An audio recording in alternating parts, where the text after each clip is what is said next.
Halo teman-teman, ketemu lagi sama gue Jackson dan Dropile di channel kesayangan kita yang menginspirasi, membuka pikiran, dan memperkaya kesadaran.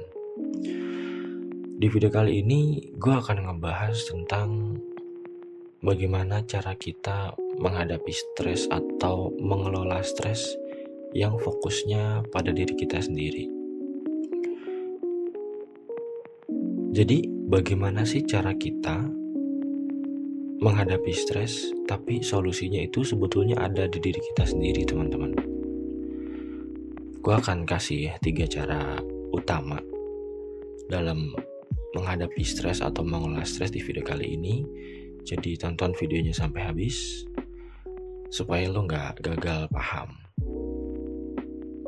Nah, semua orang itu pasti pernah ngalamin yang namanya stres.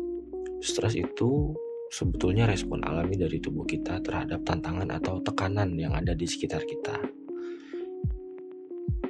Dalam dosis kecil, mungkin kita masih bisa fokus buat menghadapi stres. Tapi kalau dosisnya udah besar, stres bisa berdampak buruk untuk diri kita, terutama kesehatan.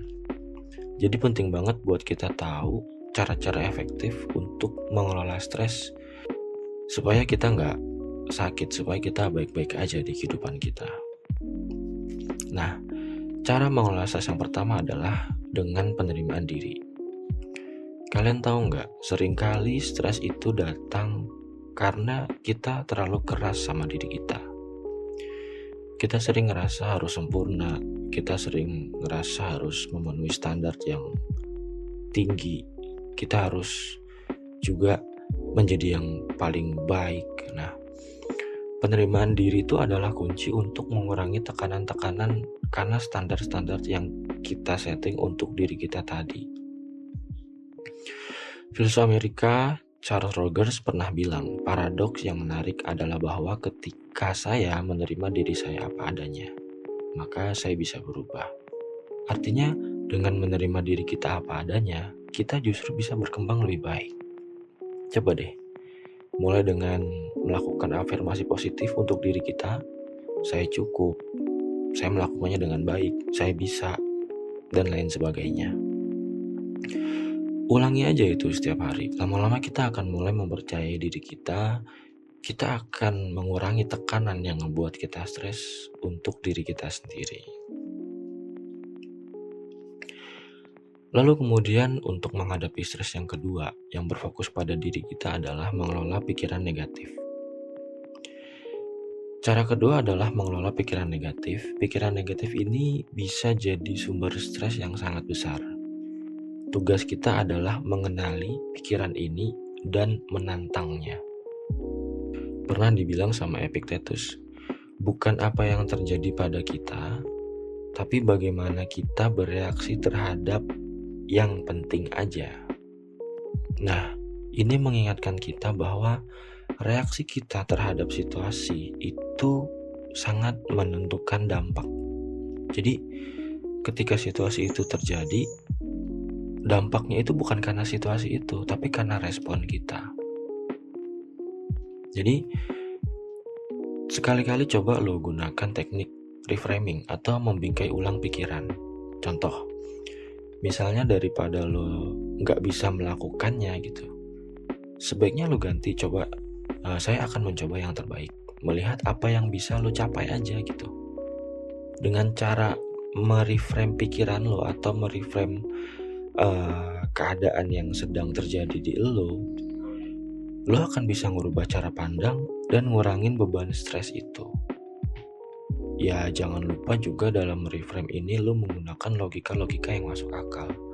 Fokus pada momennya, terima pikirannya, jalani dengan perasaan tanpa menghakimi. Itu bisa ngebantu kita untuk terikat pada sesuatu pikiran yang lebih positif. Kemudian cara mengelola stres yang ketiga yang ada di diri kita sendiri adalah tentunya spiritualitas. Spiritualitas itu nggak terbatas sama agama ya teman-teman. Bisa juga lewat meditasi, hubungan dengan alam, atau refleksi yang mendalam terhadap diri kita. Kalau kalian punya keyakinan spiritual atau kalian punya agama, ya lebih baik kalian berdoa, beribadah. Atau lo bisa terlibat di kegiatan-kegiatan komunitas keagamaan yang lo punya untuk bisa ngasih lo rasa damai atau untuk ngebuat lo ngerasa punya dukungan. Filsuf Prancis Blaise Pascal pernah bilang, semua masalah manusia berasal dari ketidakmampuan manusia untuk duduk diam di sebuah ruangan sendirian. Maksudnya, refleksi diri dan ketenangan batin itu penting untuk kesejahteraan diri kita. Jadi teman-teman, stres memang bagian dari hidup, tapi kita bisa mengelolanya dengan baik melalui penerimaan diri, mengatur pikiran, dan spiritualitas. Ketiga hal itu dapat ngebantu kita mengatasi stres sampai akhirnya kita menemukan kesejahteraan yang lebih baik. Tapi ingat terus untuk selalu ngejaga kesehatan mental, kesehatan emosional, dan jangan ragu mencari dukungan ketika lo ngerasa lo butuh disupport. Terima kasih udah dengerin videonya sampai habis. Semoga kalian bisa menemukan cara yang efektif untuk mengatasi stres dalam hidup.